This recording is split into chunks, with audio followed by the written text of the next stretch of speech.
بسم اللہ الرحمن الرحیم۔ قرآن میں اللہ رب العزت کا ارشاد ہے، ان اللہ اشتری من المؤمنین انفسهم واموالهم بان لهم الجنہ۔ آیت کا مطلب یہ ہے کہ اللہ رب العزت نے اہل ایمان سے، ایمان والوں سے ان کی جانوں کو اور اموال کو، مال کو خریدا، اس کے بدلے انہیں جنت عطا فرمائی۔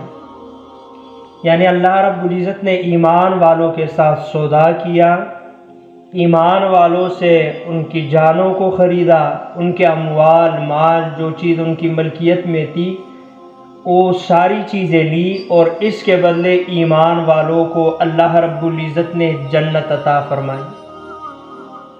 جنت کوئی معمولی چیز نہیں ہے۔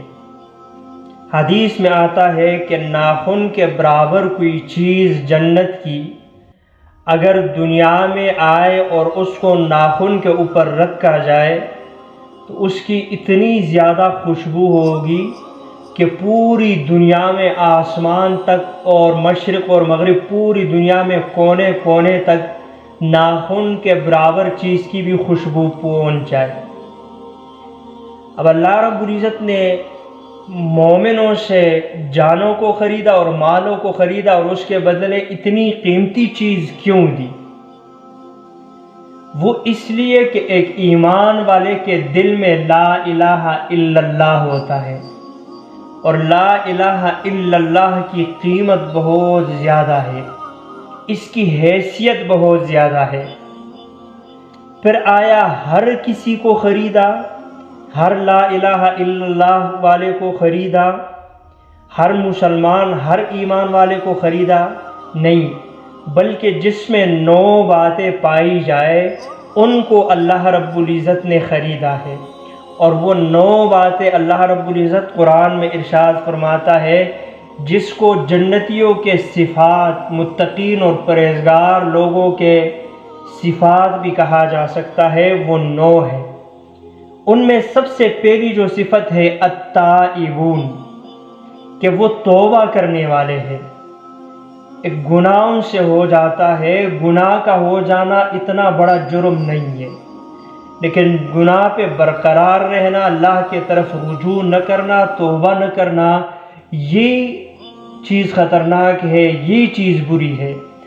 انسان سے گناہ ہو ہی جاتا ہے، گناہ کے بعد فوراً اللہ کی طرف رجوع کرنا اور توبہ کرنا، یہ جنتیوں کی پہلی صفت ہے۔ دوسری صفت العابدون ہے۔ العابدون کہتے ہیں عبادت کرنے والے کو۔ عبادت کا مطلب صرف نماز، روزہ، حج، زکوٰۃ نہیں ہے، بلکہ جن چیزوں کو کرنے کا حکم ہوا ہے اللہ کی طرف سے وہ سارے کام کرتے ہیں، اور جن کاموں سے اللہ رب العزت نے روکا ہے ان تمام کاموں سے رک جاتے ہیں، وہ نہیں کرتے ہیں۔ ان کو کہتے ہیں العابدون۔ تیسری جو صفت ذکر کی ہے وہ ہے الحامدون، شکر گزار بندے ہیں، یعنی اللہ کی ہر نعمت پر اللہ کا شکر ادا کرتے ہیں۔ چوتھی جو صفت ذکر کی ہے وہ ہے السائحون، یعنی اللہ کا پیغام لے کر دنیا کے کونے کونے میں جاتے ہیں، مخلوق کا خالق کے ساتھ، بندوں کا خدا کے ساتھ تعلق جوڑنے کی کوشش کرتے ہیں۔ یہ جنتیوں کی چوتھی صفت ہے۔ پانچویں صفت ہے الراکعون، رکوع کرنے والے، اور چھٹی صفت ہے الساجدون۔ اب یہ دونوں چیزیں نماز سے متعلق ہے، رکوع بھی نماز میں ہے اور سجدہ بھی نماز میں ہے، اور العابدون میں بھی عبادت میں نماز جو ہے وہ آ گئی۔ تو نماز کو گویا 3 دفعہ مسلسل مکرر ذکر کیا ہے، بار بار ذکر کیا ہے، جس سے اس کی اہمیت کی طرف اشارہ ہوتا ہے کہ نماز بہت اہم عبادت ہے۔ 7ویں صفت ذکر کی ہے الآمرون بالمعروف، جنتی لوگ وہ ہے جو بلائی اور اچھائی کا حکم کرتے ہیں، لوگوں کو نیکی کرنے کا حکم دیتے ہیں۔ اور 8ویں صفت ہے